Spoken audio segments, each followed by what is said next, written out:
Comment voyez-vous l'impact des réseaux sociaux sur les prochaines échéances électorales en France et en Europe?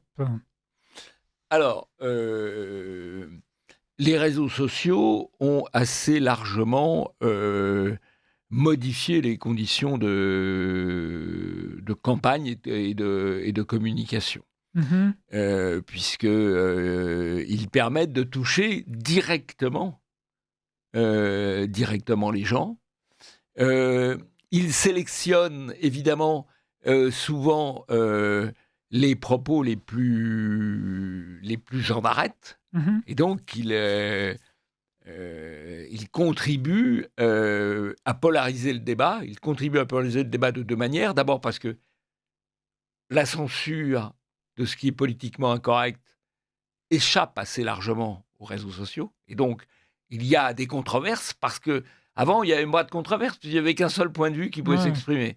Donc d'un certain point de vue, ça durcit le débat, ça redonne une partie du pouvoir à l'émetteur par rapport à l'intermédiaire. Le média, c'est l'intermédiaire et ce que les réseaux sociaux font perdre aux médias, c'est précisément leur rôle d'intermédiaire, on peut s'en passer. Alors on est au début de l'évolution.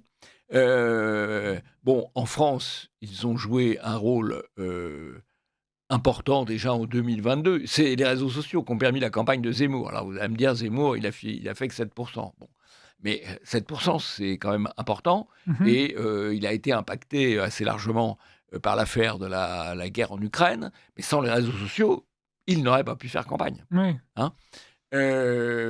Puisque, c'est à partir des réseaux sociaux qu'il a pu, exploiter, ce qu'il faisait par ses livres, ce qu'il faisait par sa présence sur CNews et qu'il a fait assez largement une campagne, à partir des réseaux sociaux. C'est Mmh. pas forcément ce qui suffit à assurer la victoire, bien sûr, mais c'est un élément important et si on regarde l'élection américaine, Voilà. on a une étape, supérieure puisque Trump a assez largement délaissé les médias officiels, Mmh.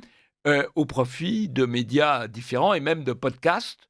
Il s'est fait inviter par, des podcasteurs importants.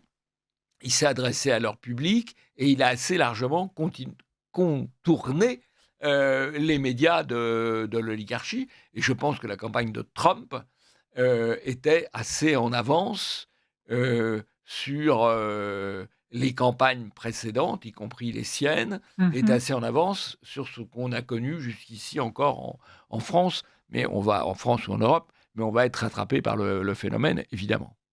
Alors justement, comment voyez-vous, vous parlez d'avance, comment voyez-vous cela en France, justement?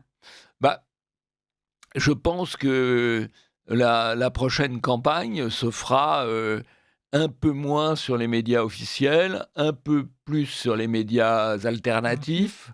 alternatifs. On voit d'ailleurs une prolifération de médias alternatifs, Ouais. un peu plus sur les médias de transition, Mmh. qui sont en pleine expansion. Le fait que CNews, dépasse tous les autres et notamment BFM, c'est pas neutre. Et sans doute aussi, beaucoup sur les réseaux sociaux et par des podcasts. D'accord. Voilà, donc je pense qu'il y a il y a vraiment une évolution. Mmh, Moi, je serais, engagé dans une campagne électorale aujourd'hui, présidentielle. J'essaierais de regarder, d'étudier de près la campagne de Trump, les méthodes de la campagne de Trump, Mmh. et j'essaierai de voir, quelles sont les possibilités, d'utilisation, en France de cela.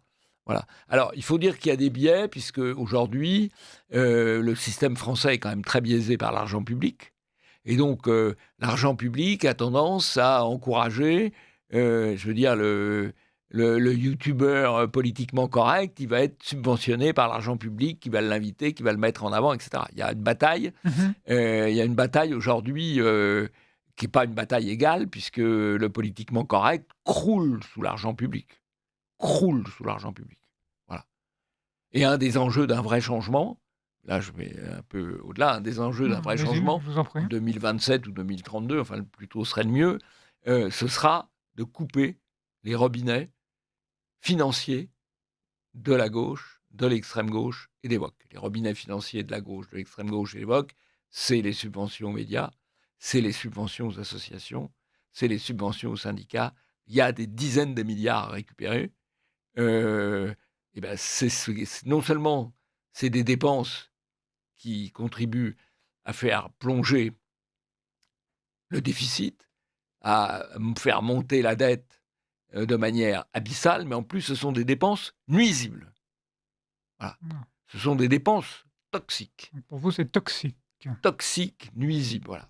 Et je pense que c'est un concept qu'on a développé, d'ailleurs c'est le dernier concept qu'on a développé à Polémia lors de notre forum de la dissidence de novembre dernier, c'est le concept de dépenses nuisibles. Dont vous Pas êtes le seulement la président. dépense inutile, que le directeur d'une chaîne publique dépense des milliers d'euros en frais de restaurant, ça fait peut-être râler l'opinion, c'est peut-être des dépenses superfétatoires, mais en soi, c'est pas nuisible.